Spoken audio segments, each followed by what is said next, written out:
cadangan kaum Quraisy untuk menghalang dakwah Islam ialah untuk membuat perjanjian.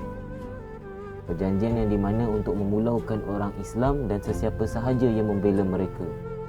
Mereka juga akan menghalang orang Islam dari mendapatkan bekalan makanan daripada penduduk Mekah. Tidak hanya itu, mereka juga tidak boleh berurus niaga dengan kaum muslimin. Kaum Quraisy melakukan pakatan ini dan menandatangani perjanjian ini dan menggantungnya di dinding Kaabah. Perbuatan ini amatlah menyeksakan bagi kaum muslimin kerana mereka telah disekat untuk mendapatkan bekalan makanan yang merupakan sumber asas kehidupan sebagai seorang manusia. Namun kaum muslimin tetap bertahan dengan tekanan ini.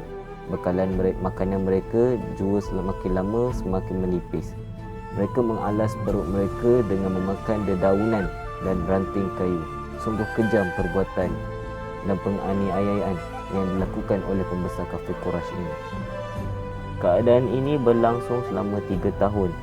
Keadaan menghimpit ini akhirnya diberi jalan keluar oleh Allah Azza wa Jalla. Perjanjian yang ditandatangani oleh kaum Quraisy ini akhirnya hancur digerit anai-anai. Maha suci Allah Subhanahu wa taala yang menyelamatkan kaum muslimin dari kondisi yang memberikan ini. Dan pembesar Quraisy mengetahui hal itu dan terpaksa membatalkan perjanjian serta arahan tersebut, yang mana menghalang kaum muslimin untuk mendapatkan bekalan makanan serta urusan jual beli. Namun penindasan ke atas kaum muslimin masih terasa walaupun perjanjian itu telah dihapuskan. Memikirkan nasib kaum muslimin ini, Nabi Muhammad SAW mencadangkan agar kaum muslimin berhijrah ke Habsyah. Di Habsyah terdapat seorang raja yang adil yang bernama An-Najashi. Cadangan ini diterima oleh para sahabat. Jumlah keseluruhan sahabat yang berhijrah ke Habsyah ialah seramai 80 orang. Penghijrahan kaum muslimin telah sampai ke pengetahuan pembesar Quraisy di Mekah. Mereka mengumpulkan emas dan pelbagai barangan berharga untuk dihadiahkan kepada Raja Habsyah dengan harapan dapat ditukarkan dengan kaum muslimin di Habsyah. Mereka telah sebulat suara untuk melantik Amru al-As untuk mewakili kaum Quraisy di Mekah. Amru al-As yang terkenal dengan kepandaian diplomasi bergerak menuju ke Habsyah. Maka berangkatlah Amru al-As bersama harta kekayaan kaum Quraisy Mekah menuju ke Habsyah. Tibanya di hadapan Raja An-Najashi, dia menjelaskan sebab kedatangannya. Raja Najasyi yang terkenal dengan keadilannya itu tidak begitu mudah untuk menyerahkan orang yang berlindung di bawah pemerintahannya.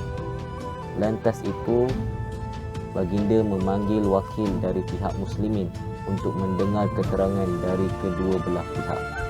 Kaum muslimin mewakilkan Ja'far bin Abi Talib untuk menghadap Raja An-Najashi. Di hadapan Raja An-Najashi inilah terjadilah debat di antara yang hak dan batil. Wallahu a'lam. Alhamdulillah, terima kasih kerana menonton video saya.